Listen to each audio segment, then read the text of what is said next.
Welcome back to the deep dive. Looks like we're going deep on the science of running today. Yeah, should be fun. We've got a great source to guide us.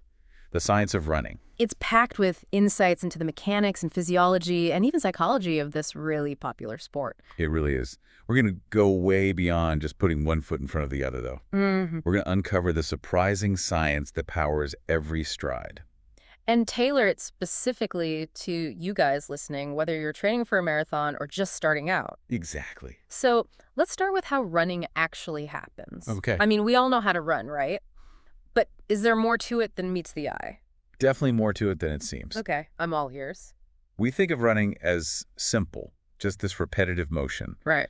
But it's this beautifully orchestrated interplay of active and passive mechanics. Active and passive mechanics? I'm intrigued. Break that down for me. Well, think of your muscles as a series of springs, all interconnected. Okay. With each stride, you're storing and releasing energy. That's the passive part. But your muscles are also actively contracting to propel you forward. So it's not just muscle power. There's physics involved, too. Exactly. And here's where it gets really wild. The book mentions this example of chickens running around after their heads are cut off. Wait, seriously? Chickens running around headless? That's crazy. What's that got to do with running? It sounds crazy, but it's true. And it actually reveals something crucial about running. Okay. There's a basic running program that exists in the spinal cord, totally separate from the brain. Wow. That's mind-blowing. So even without, conscious thought, our bodies are kind of wired for running. So even when I'm not thinking about my form, my brain's still making adjustments. Yeah, precisely. Your brain's constantly making micro-adjustments, reacting to changes in terrain, and fine-tuning your stride as you go. So running really is a skill, not just mindless leg movement. It is. And like any skill, you can get better at it with practice. So there's hope for me yet. Definitely. The more you run, the more efficient your brain becomes at coordinating those movements. Okay, that's actually really encouraging. What about fatigue, though? Why do we hit the wall when we run? Ah, yes, the dreaded wall. I've been there. Is it all about lactic acid buildup, like I've heard? That's a common misconception that a lot of people have. Okay. The book debunks that myth. Okay. Fatigue is way more complex than just lactic acid. It really comes down to the interplay of different energy systems in your body. So it's like having different fuel tanks kicking in at different points in the run. Yeah, that's a great way to think about it. You have your sprint tank, your middle distance tank, and your long distance tank, each fueled by different processes. And these tanks kick in at different points during a run. You got it. At the start, you're relying on readily available energy stored in your muscles. Okay. But as you run further, you start tapping into those glycogen stores, which are essentially carbohydrates. So that's where the lactate comes in. Yeah, lactate is a byproduct of using glycogen. But your body can actually use lactate as fuel. Really? Especially at moderate intensities. So lactate isn't the enemy after all? Not at all, no. It's more like a messenger telling you that your middle distance tank is working hard. But there's a limit to how much lactate your body can process at once. And that's when we hit the wall. Exactly. When you push beyond your lactate threshold, that's when your body starts producing it faster than it can remove it, and boom, fatigue. Okay, that makes total sense. So hitting the wall is less about the lactate itself and more about pushing those energy systems too far. Exactly. And understanding that helps you train smarter. By gradually pushing your lactate threshold, you can actually run longer and faster before hitting that wall. So it's about training the body to use fuel efficiently, not just building a bigger engine. Exactly. And that leads us to VO2 max. VO2 max, isn't that like the gold standard of how fit you are as a runner? Yeah, it's often seen that way. Okay. But the book argues that it's not the end-all be-all, at least for more experienced runners. Mm-hmm.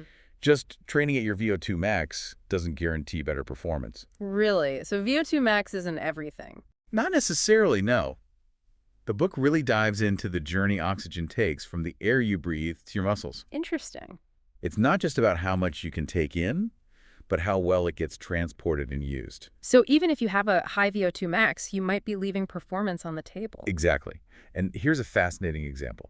Elite Kenyan runners often have lower hematocrit. Hematocrit. That's the ratio of red blood cells in their blood. Okay. Compared to other elite runners. So wouldn't they have less capacity to carry oxygen? You'd think so, right. But they still dominate distance running. This suggests there might be other ways to achieve oxygen efficiency. Fascinating. I'm starting to rethink my whole approach to training. And that's just the tip of the iceberg. What about running economy? Running economy. That sounds like getting the most out of every stride. It is. It's all about minimizing wasted energy and maximizing your output. Okay. And the book actually breaks down running economy into different types. Oh, okay. I'm all ears. So first, there's biomechanical efficiency. Okay. This is optimizing how you move. Like what? Your stride length, your foot strike, and how much your body bobs up and down. So it's like fine-tuning a machine to reduce friction? Exactly. Then you've got neuromuscular efficiency. Okay. This one's about how well your brain coordinates those muscle activations. So it's not just about brute force, it's about finesse, too. Absolutely. And then there's metabolic efficiency. What's that? How well your body uses fuel. Training with low glycogen, for instance, can teach your body to burn fat more efficiently. Wow. So what I eat before I run can impact my efficiency. Exactly. And the good news is you can improve all three types of efficiency with targeted training. So give me the goods. What kind of training should we be doing? Things like plyometrics, drills, and even strength training can help you develop a more efficient running style. That's great to hear. So it's not just about logging miles, it's about being smart about how you train. Exactly. And speaking of being smart about training, let's not forget the mental game. The mental game. I thought running was all about physical strength and endurance. Well, get ready for a surprise. Okay. Psychological factors play a huge role in performance. Really? So it's not just about strong legs, but a strong mind, too. Absolutely. There are studies that show distance runners actually perceive exertion as easier than other athletes at the same effort level. So they're not necessarily feeling less pain, they're just better at dealing with it. That's right. Mental training is just as important as physical training. Building mental toughness is key to pushing your limits. Okay, that's a game changer. I'm starting to see running in a whole new light. And we're just getting started. So how do we train our minds to be stronger runners? What's the mental playbook? It all starts with, understanding the power of your mind. A lot of training focuses on building a bigger engine, increasing your capacity. Yeah, the more miles mentality. Exactly. But what if the real key is optimizing efficiency? Okay, I like where this is going. We talked about different types of efficiency, though. Right. Where should we focus? Let's start with biomechanical efficiency, how your body moves. The book talks about this thing called elastic energy. Elastic energy? Sounds kind of sci-fi. I know, right? But it's actually pretty simple. Okay. It's about how your muscles and tendons store and release energy with each stride. So like a natural spring system. Exactly. We're already designed to be efficient. We just got to tap into it. And how do we do that? By working on proper biomechanics. Things like optimizing your stride length, making sure you're not overstriding, and landing with your foot right under your body. Okay, so it's about moving in a way that maximizes that springiness. Precisely. And that's where the whole heel striking versus forefoot striking thing comes into play. Right. There's always debate about that. What does the book say? Well, it seems like your speed actually plays a role in which foot strike might be more efficient. So slower speeds, heel striking's okay, but as you get faster, a midfoot or forefoot strike might be better? Yeah, exactly. It's not about forcing one type of foot strike. It's about finding what works best for you at different paces. Okay, that makes sense. So what else contributes to biomechanical efficiency? A strong hip extension is really important. Hip extension. That sounds more like weightlifting than running. It's crucial for both, actually. Okay. A strong hip extension helps you push off with each stride. Okay. But it also pre-activates the muscles in your leg, which prepares them for landing. So it's like winding up a spring for more power. Exactly. That's one reason why strength training can be so beneficial for runners. So I shouldn't skip leg day. Definitely not. All right, now let's move on to neuromuscular efficiency. Okay, remind me what that is again? It's about how well your brain and muscles communicate with each other. Right, the brain-muscle connection. Exactly. And like any communication, it gets better with practice. So more running equals better brain-muscle communication. Exactly. And incorporating some explosive movements can help too. Like what? Things like sprinting and plyometrics. They really enhance that neuromuscular efficiency. So short bursts of speed can help even if I'm a long-distance runner. Absolutely. They help train your nervous system to fire those muscle fibers more quickly and effectively. I'm learning so much today. What about metabolic efficiency? You talked about training with low glycogen. Right, that could be really beneficial, especially for longer distances. Like marathons, where you really want to avoid hitting the wall. Exactly. But it's not just for marathoners. Even for shorter distances, training with low glycogen can help your body become more adaptable. So it's like teaching your body to be a fuel-efficient hybrid car, switching between different energy sources. I like that analogy. Okay, so we've covered biomechanical, neuromuscular, and metabolic efficiency.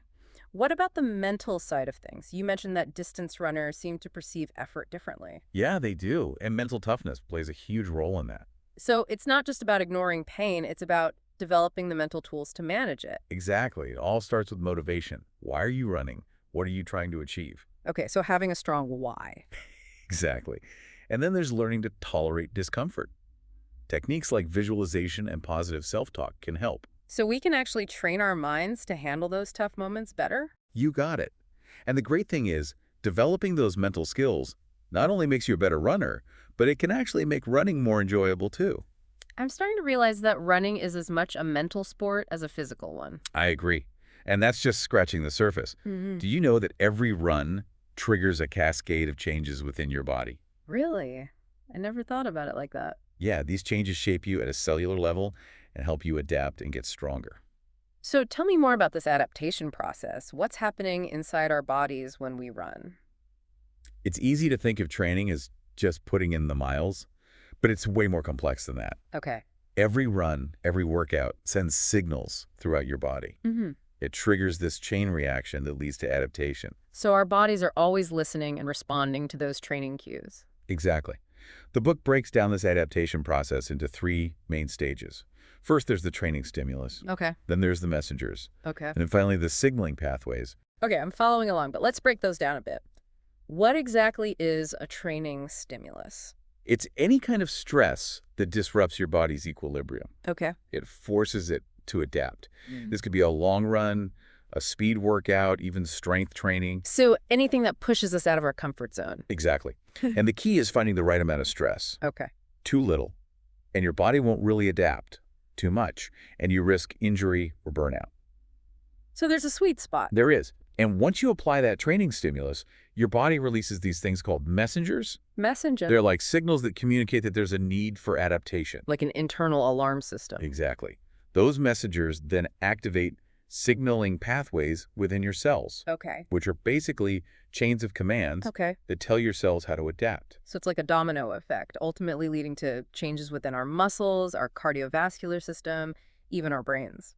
You got it. And different types of training stimuli actually trigger different signaling pathways, Mm-hmm. which then lead to different adaptations. So a long, slow run would trigger different adaptations on a hard interval workout. Exactly. And this is where the book talks about low glycogen training again. Okay, right. I remember you mentioned that.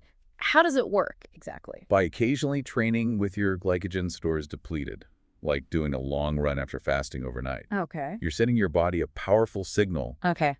to get better at using fat as fuel. And that's beneficial for any runner. Yeah. It helps your body learn to use different fuel sources effectively so you can perform better and delay fatigue. This is making me think about training in a whole new way. It's not just about running, it's about understanding how our bodies adapt. Exactly. And the more we understand those processes, the better we can tailor our training to our goals. Okay, so how do we tailor our training? Where do we start? The book talks a lot about periodization, Periodization. strategically varying your training over time to maximize those adaptations. So mixing things up and not doing the same workouts week after week. Yeah, precisely. There are different models of periodization. It's like linear periodization, Okay. where you gradually increase the intensity and volume over time, Okay. and nonlinear periodization, which alternates between high and low intensity more frequently. So which one's better? It depends on your goals and your training history. The key is having a structured plan to guide you. That makes sense. What else does the book recommend? It highlights the importance of incorporating different types of training, Like what? strength training, plyometrics, cross-training, all that good stuff. So it's about being well-rounded, not just a one-dimensional runner. Exactly. It's about challenging your body in different ways to get those unique adaptations. Makes sense. What about how often we run? Does the book talk about frequency? It does. It suggests that splitting your longer runs into 2 shorter runs might be helpful. So instead of one 10-mile run, do 2 5-milers. Exactly. For one, it might help with recovery Okay. by giving your body a break to replenish those glycogen stores and repair muscle damage. You can actually handle a higher training volume overall. So you get more benefit without overloading yourself. Exactly.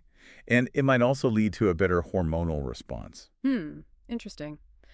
So we've covered periodization, different types of training, frequency. Right. Anything else we need to know about optimizing our training? Well, the book also touches on the frequency of those high-intensity workouts. Like speed work. Yeah. It seems like 2 to 3 high-intensity workouts per week is a good sweet spot for most runners. Okay. But obviously, listen to your body and find what works for you. That's always good advice. So it's all about finding the balance between pushing your limits and not overdoing it. Exactly. And to wrap up this section on training adaptation, I want to leave you with this. The best training plans are those that combine science and experience. So it's not just about following the latest research. It's about blending that with the wisdom of coaches and athletes who've been there. You got it. It's about taking the best of both worlds and tailoring it to your individual needs. I like that. Now, you mentioned earlier that scientists and coaches sometimes seem to approach running differently. I did. Is there a reason for that disconnect? The book actually talks about some of the reasons for this gap between the lab and the track. Okay, I'm curious. What causes this divide?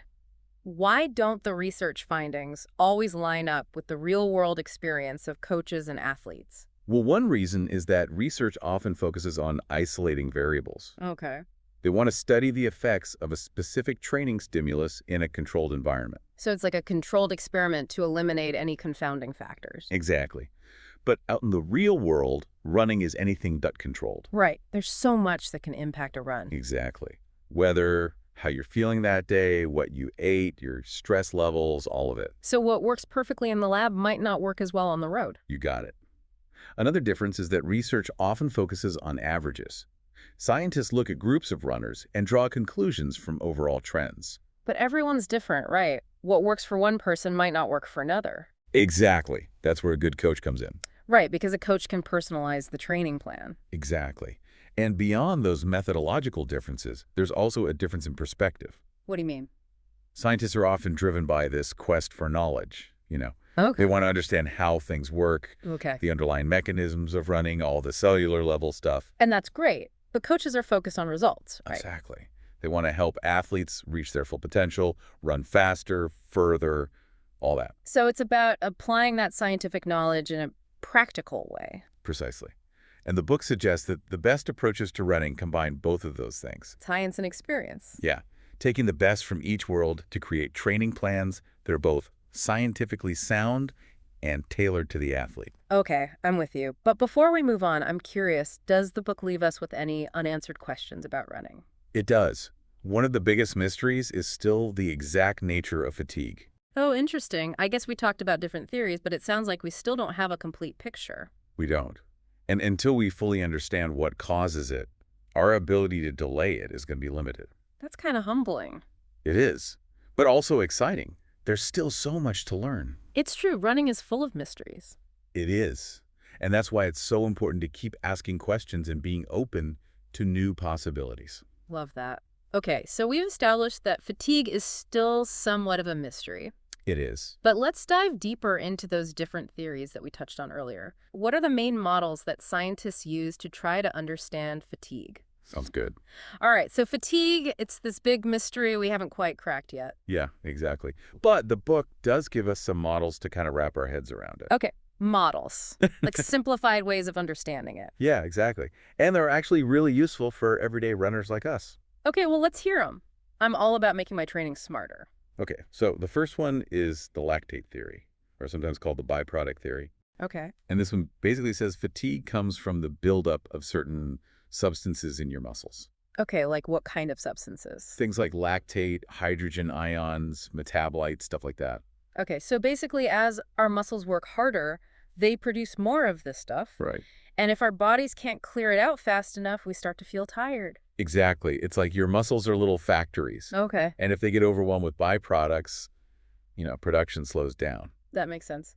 So to avoid fatigue, we either got to reduce those byproducts Or get better at clearing them out. Yeah, exactly. So like improving your aerobic fitness, that's one way. Okay. The better your aerobic system is, the less you rely on those anaerobic energy systems that produce more of the fatiguing byproducts. And we can also train specifically at our lactate threshold, right? Exactly. That point where lactate production starts exceeding removal. Right, right. Yeah. Okay, so that's the lactate theory. What's the next model? Yeah. The second one is the neuromuscular fatigue theory. Okay, neuromuscular. So that's got to do with nerves and muscles. Yeah, this one focuses on that communication between your brain and your muscles. Interesting. So it's not just the muscles getting tired, it's the signals between the brain and the muscles getting messed up. Exactly. As you get fatigued, the signals from your brain to your muscles can weaken or get less coordinated. Okay. And this can lead to like less force production. So that feeling of your legs turning to lead. Exactly that. It's like your brain's saying go, but your legs aren't listening. Yeah, I know that feeling well. So can we do anything about that? We can. You can actually train your nervous system to be more resilient to this kind of fatigue. How do you train your nervous system? Incorporating things like plyometrics or even heavy weightlifting can help. So even weightlifting can benefit runners. It can. It helps train your nervous system to recruit muscle fibers more efficiently and maintain that communication with your muscles even when you're tired. Wow, I'm seeing how all these pieces fit together. All right, what's the third model? Okay, the third one is probably the most interesting. It's called the central governor theory. Ooh, central governor. That sounds intense. I know, right? What's that all about? This theory says that fatigue is ultimately controlled by your brain, not your muscles. Hold on, so my muscles aren't actually the ones giving out. It's my brain that's calling the shots. That's the idea. It's like your brain has this built-in safety mechanism Okay. that keeps you from pushing too hard and hurting yourself. So even when I feel like I can't run another step, Right. there might actually be more left in the tank physically. It's just my brain tapping out. Exactly. And what's really wild is that this central governor is affected by all sorts of things. Like what? Not just physical stuff, but also your mental state. Things like your motivation, how much effort you think you're putting in, even your beliefs about your own limits. So if I believe I can push harder, I might actually be able to. That's what this theory suggests. And that's why mental training is so powerful. Right, things like visualization and positive self-talk, all that good stuff. Exactly. Yeah. Learning to reframe discomfort can actually help raise the threshold of that central governor. So we can train our minds to be more resilient. Yeah, it's like expanding your mental boundaries. Wow. Okay, so we've got these three models. Lactate theory, neuromuscular theory, and the central governor theory. Right. Which one is right? That's the thing. It's probably not a matter of one being right and the others being wrong. Okay. Fatigue is so complex, Right. It's likely a combination of all these factors working together. So we need to think about all of them, not just pick one and focus on that. Exactly. And that's where a good coach can really help. Right, because they can help you figure out which factors might be holding you back. Exactly. And then create a plan that addresses your specific needs. So it's all about finding what works for you. Exactly. This has been such a fascinating deep dive. I feel like I've learned so much about running and about myself as a runner. Yeah, it's been awesome. And remember, the most important thing is to never stop exploring and questioning. And pushing your limits, right? Yeah. Well, on that note, we'll wrap up this episode of The Deep Dive. Thanks for joining us.